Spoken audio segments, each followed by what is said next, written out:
Happy Thursday. I like this mug. I can get my whole hand in here. It makes it easier to hold. I hope you're having a great week. I'm just going to jump right into it. I guess you're used to these kind of rambling a little bit.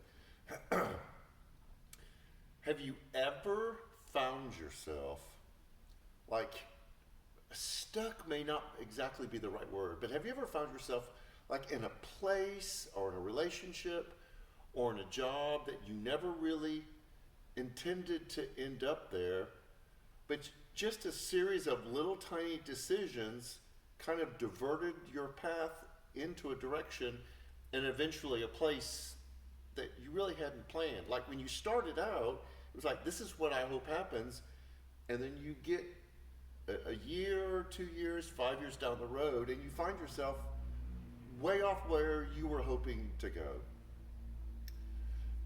I've had this happen to me as an adult several times, but the one that jumps out to me the most is when I was in college.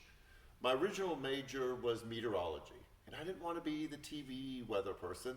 I wanted to work at the National Hurricane Center um, or the National Severe Weather Center. And so, since meteorology was the direction I was going to go, I was a physics major and a chemistry and math minor, which is ridiculously intense. And that's what originally, I did 2.5 years at a community college and then transferred with my AA to Florida State because they had a great meteorology program. Man, my junior year, physics I was doing okay in, chemistry okay, but for some reason calculus was just killing me. Just couldn't seem to find my way. And I began to get really unhappy and I felt trapped. It's called sunk costs. It's like when you have a bad insurance policy, you put so much money into it that you hate switching because you would lose all of that.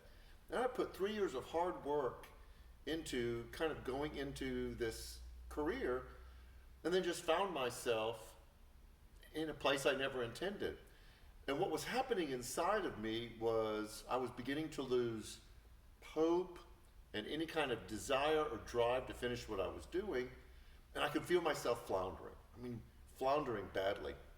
And in that floundering, to kind of help me survive in that difficult place of being stuck, then I started making poor decisions, which always just make making bad decisions so much better is when you make reactionary decisions in the midst of a difficult situation and it just compounds it, doesn't it?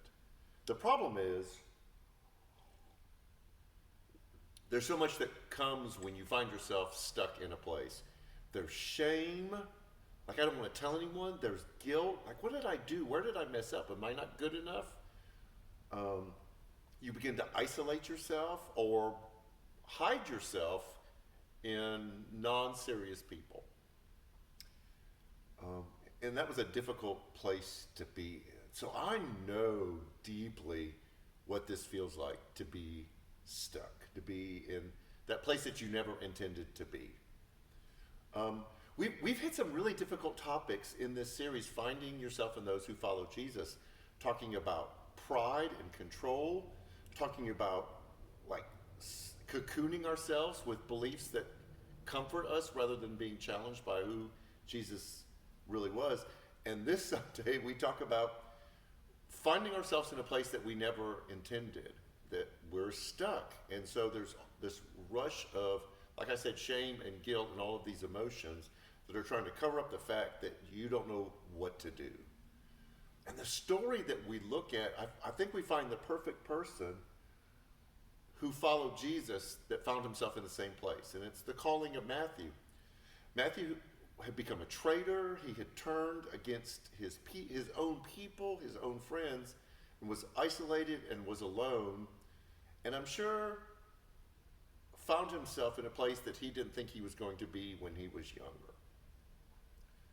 And we're going to dive into Matthew being freed from that stuck place and how if we find ourselves in those places in our life, either a really difficult stuck place or just feeling like there's got to be more to life than where I am, we're going to deeply unpack the story of Matthew and hopefully find some very practical things that we can use in our own place of stuckness. This one's going to be very interesting.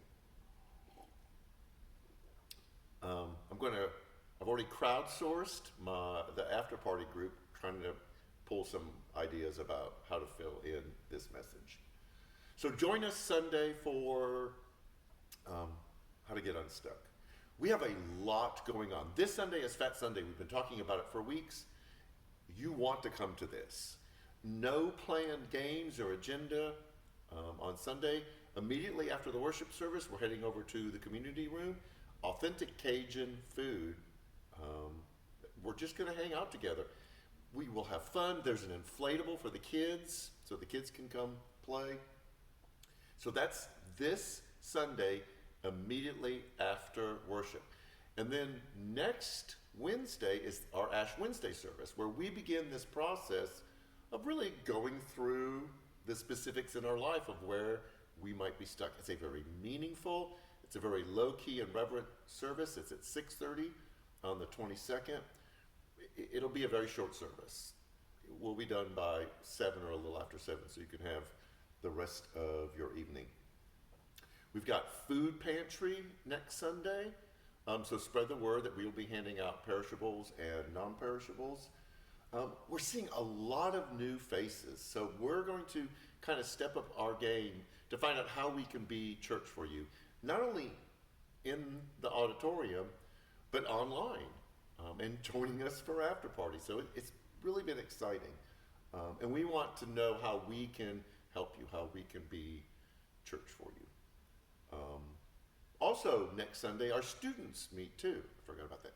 We have a lot going on. Check out Instagram, our app, Twitter, Facebook, the website for all the information that you need to have. So, are you stuck? Are you finding that you're in a place in life that you really didn't think you wanted to be, and you're hoping or wishing there's more? Sunday, no shame, no guilt. We're going to talk about that. So join us. Have a great week. Take care, and we'll see you Sunday.